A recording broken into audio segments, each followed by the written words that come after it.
5월 1일 금요일 생명의 삶 큐티 제목 텅 빈 인생 돌이키는 은혜 본문 룻기 1장 1절에서 14절까지 말씀.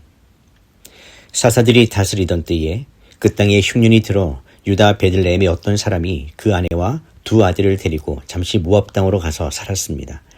그 사람의 이름은 엘리멜렉, 그 아내의 이름은 나오미, 그 두 아들의 이름은 말론과 기련이었습니다. 그들은 유다 베들레헴 출신의 에브라 사람들인데 모압 땅에 가서 살았습니다. 그러다가 나오미의 남편 엘리멜렉이 거기에서 죽었고 나오미는 그 두 아들과 함께 남겨졌습니다.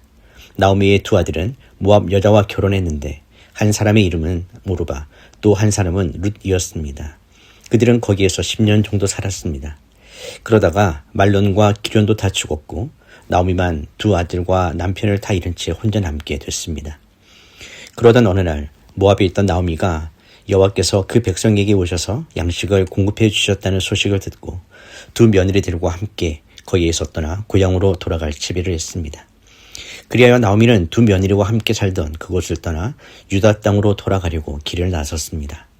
그때 나오미가 두 며느리에게 말했습니다. 너희도 각각 너희 친정으로 돌아가거라. 너희가 그동안 너희 죽은 남편과 또 내게 잘해 주었으니 여호와께서도 너희에게 잘해 주시기를 원한다. 여호와께서 너희로 하여금 다시 남편을 만나 그 집에서 각자 편안하게 지낼 수 있게 해주시기를 바란다. 그러고 나서 나오미가 두 며느리에게 입을 맞추자 그들은 흐느끼면서 나오미에게 말했습니다. 우리는 어머니와 함께 어머니의 민족에게로 가겠습니다. 그러나 나오미가 말했습니다. 내 딸들아, 집으로 돌아가거라. 왜 나와 함께 가려고 하느냐? 너희 남편이 될 만한 아들이 내게 더 있기라도 한다면 모를까? 내 딸들아, 집으로 돌아가거라. 나는 너무 늙어 새 남편을 들이지도 못한다. 만약 오늘 밤 내게 남편이 생겨 아들을 낳는다고 해도 그 아이들이 자랄 때까지 너희가 기다리겠느냐? 너희가 그런 것을 바라고 지원하지 않고 있겠느냐? 아니다. 내 딸들아, 여호와의 손이 나를 치셨으므로 내가 너희를 생각하면 정말 마음이 아프구나. 이 말에 그들은 또 흐느껴 울었습니다.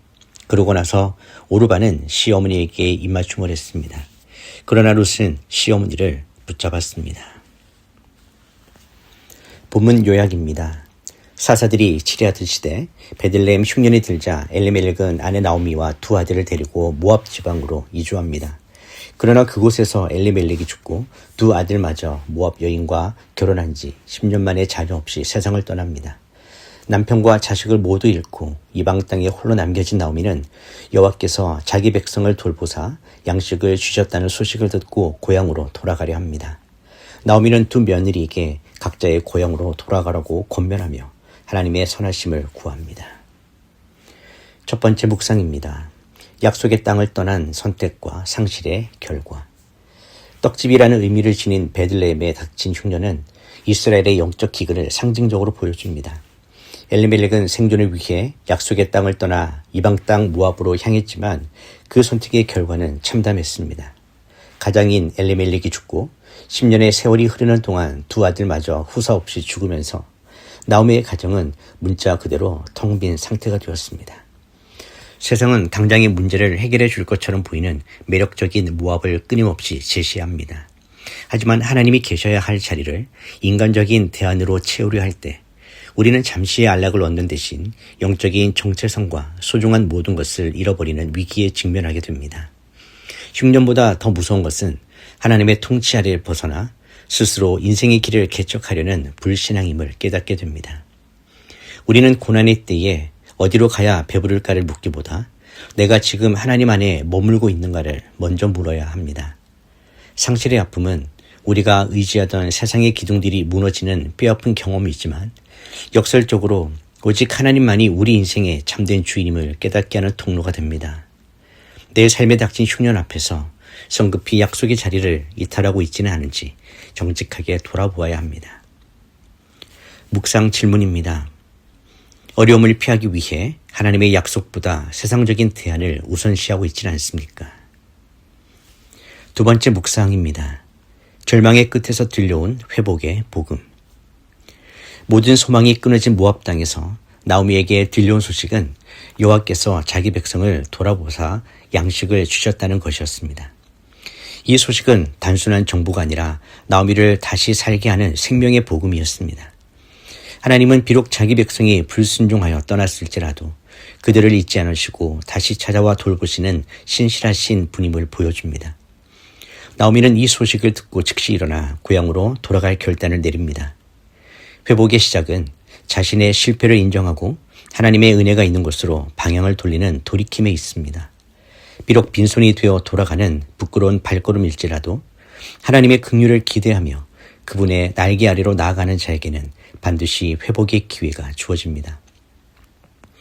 나오미가 두 며느리에게 하나님의 선대하심, 즉 헤세드를 빌어주는 장면은 고통 속에서도 하나님의 성품을 기억하고 있음을 보여줍니다. 우리가 사방으로 우겨쌈을 당하는 것 같은 순간에도 주님의 이름을 부르짖을 때 하나님은 환경의 문을 여시고 다시 채우시는 역사를 준비하십니다.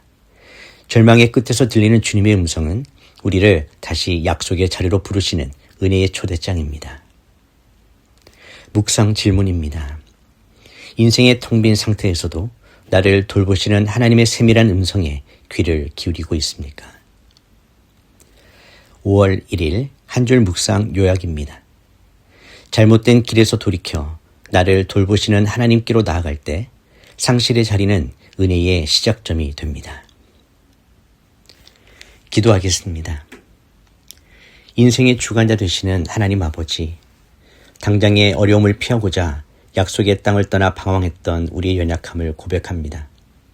우리의 판단이 앞서 하나님 없는 풍요를 쫓다가 결국 빈손이 되었던 지난 날들을 회개하오니 우리를 불쌍히 여겨 주시옵소서.